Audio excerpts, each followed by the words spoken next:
नमस्कार दोस्तों, मेरा नाम है प्रशांत शर्मा और आज हम एनालाइज करेंगे Lakshmi organic industries limited company को। बात करें तो कंपनी केमिकल्स बनाने काम करती है और अपने सेक्टर की एक लीडिंग कंपनी है। कंपनी काफ़ी अच्छा बिजनेस है, इंडिया में काफ़ी अच्छा बिजनेस है और साथ कंपनी काफ़ी अच्छा एक्सपोर्ट भी करती है। और आज की इस वीडियो में इसी कंपनी का हम फंडामेंटल एनालिसिस करेंगे और डिटेल में हम कंपनी का फंडामेंटल एनालिसिस करेंगे। सबसे पहले कंपनी का हम पूरा बिजनेस प्रोफाइल चेक करेंगे, उसके साथ पिछले 5 साल कंपनी के फाइनेंशियल चेक करेंगे, जिससे कंपनी के रेवेन्यू और प्रॉफिट वगैरह में कैसी ग्रोथ है पिछले 5 साल में, उसके बारे में हमें डिटेल नॉलेज मिल सके। और लास्ट में हम कंपनी की वैल्यूएशन करेंगे कि आज की डेट में कंपनी का जो शेयर प्राइस चल रहा है वो इसकी अर्निंग के हिसाब से हमें सस्ते शेयर मिले या फिर महंगे शेयर मिले। यानी कि अगर हम आज की डेट में अपना पैसा इस कंपनी इन्वेस्ट करना चाह रहे हैं तो क्या ये सही समय अपना पैसा इन्वेस्ट करने के लिए या फिर अब हमें वेट करनी चाहिए। दूसरी बात, ये जो वीडियो है अपने सब्सक्राइबर्स की डिमांड पे बना रहे हैं और अगर आप भी चाहते हैं आपके लिए किसी कंपनी का फंडामेंटल एनालिसिस करें तो हमारे वीडियो के कमेंट बॉक्स में आप उस कंपनी का नाम लिख सकते हैं और हम कोशिश करेंगे कि जल्द से जल्द वीडियो बना के आपको उसके बारे में इन्फॉर्मेशन दे दें। और अब हम बात करते हैं अपनी company Lakshmi organic industries limited के बारे में। तो इसमें बात की थी, कंपनी मेनली स्पेशलिटी केमिकल्स बनाती है और एक स्मॉल कैप कंपनी है और अभी करंट में कंपनी का 8,000 करोड़ का मार्केट कैपिटलाइजेशन है। कंपनी वैसे तो बहुत सारे अलग टाइप के केमिकल्स बनाती है, लेकिन ब्रॉडली 2 कैटेगरी में कंपनी के केमिकल्स डिवाइड होते हैं। उसमें एक तो इसेंशियल्स हैं और एक स्पेशलिटीज़ हैं। बात करें तो कंपनी काफ़ी सारे अलग अलग देशों में भी अपना बिजनेस करती है और 30 से ज़्यादा कंट्रीज में कंपनी की प्रेजेंस है और इंडिया में कंपनी के 11 ऑफिसेज हैं। फिर बात करें कंपनी की लीडरशिप की, तो इंडिया में कंपनी दोनों कैटेगरी में टॉप लीडर्स में आती है, चाहे वो इसेंशियल्स हों या स्पेशली केमिकल्स हों। दोनों ही केमिकल्स जो कंपनी बनाती है उसमें one of the top companies में से कंपनी एक है। और बात करें ग्लोबली तो इसेंशियल्स के मामले में कंपनी पूरा जो वर्ल्ड वाइड है वो टॉप 3 प्लेयर्स में आती है, चाइना को हटा के। उसके अलावा स्पेशलिस्ट केमिकल में टॉप 5 कंपनीज में है वर्ल्ड वाइड, तो कंपनी काफ़ी अच्छा मार्केट पोजीशन होल्ड करती है। फिर बात करें कंपनी के प्रोडक्ट पोर्टफोलियो की, तो अभी कंपनी के पोर्टफोलियो में 50 से ज़्यादा प्रोडक्ट्स हैं और काफ़ी अच्छा मार्केट कंपनी कैटर करती है।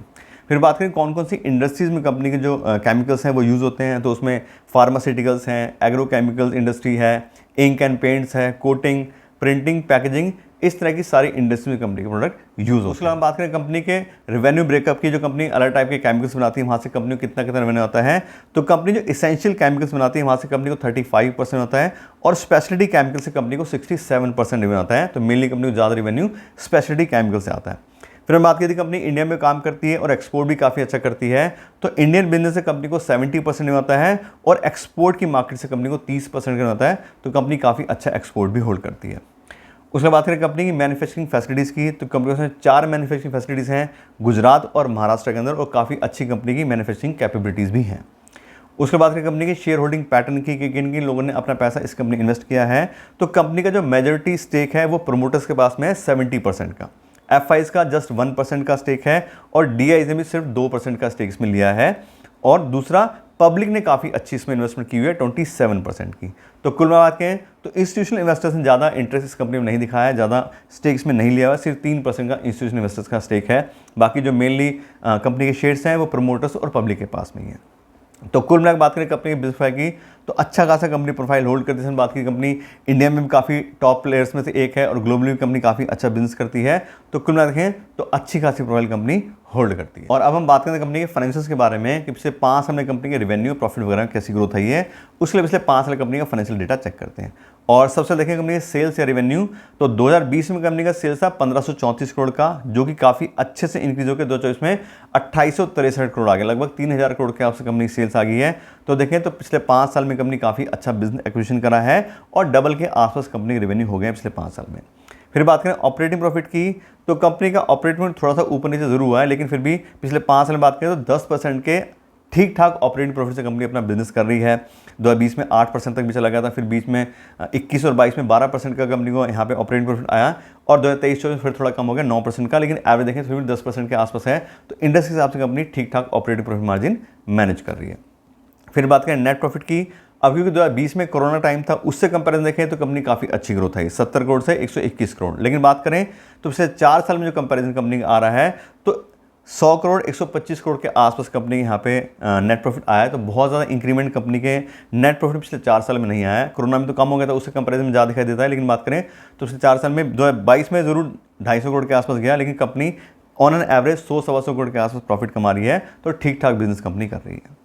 फिर बात करें फ्री कैश फ्लो की, तो पिछले 5 साल से कंपनी 3 साल नेगेटिव फ्री कैश फ्लो गई है।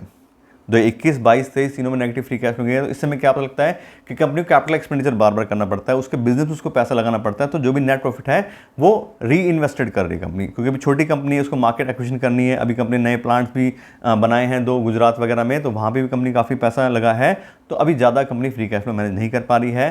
तो छोटी कंपनी है तो उनके फाइनेंशियल्स में ज़्यादातर हमें ये दिखाई देता है कंपनी नेगेटिव फ्री कैश में ज़्यादा जाती है, वैसा इसी कंपनी के साथ भी है। फिर बात करें डिविडेंड की, तो कंपनी बहुत ज़्यादा डिविडेंड पेमेंट नहीं करती है, अभी 10-11% के आसपास के एवरेज है पिछले 5 साल में। तो वही सेम बात है कि अभी कंपनी को पैसा अपने बिजनेस में लगाना है, वापस पैसा इन्वेस्टर को देने का कोई ज़्यादा सेंस बनता भी नहीं है, तो उसी हिसाब से कंपनी काम कर रही है। फिर बात करें कंपनी के डेट बाय इक्विटी रेशो की, कंपनी कितना लोन लिया हुआ है, अपना कितना जो पैसा है उसको लगा के कंपनी बिजनेस कर रही है।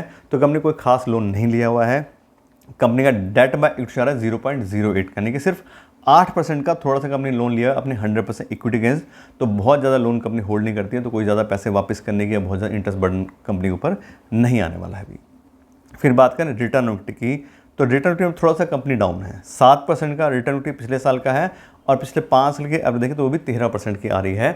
तो 5 साल के एवरेज तो फिर भी ठीक ठाक है, क्योंकि 15% मिनिमम चाहिए होती है, तो 13% के आसपास तो ठीक ठाक कंपनी ने पिछले 5 साल में रिटर्न जनरेट करी। लेकिन लास्ट की बात करें तो वो थोड़ा सा कम है। तो कुल में बात करें तो कुछ पॉइंट पॉजिटिव है कंपनी, कुछ नेगेटिव है।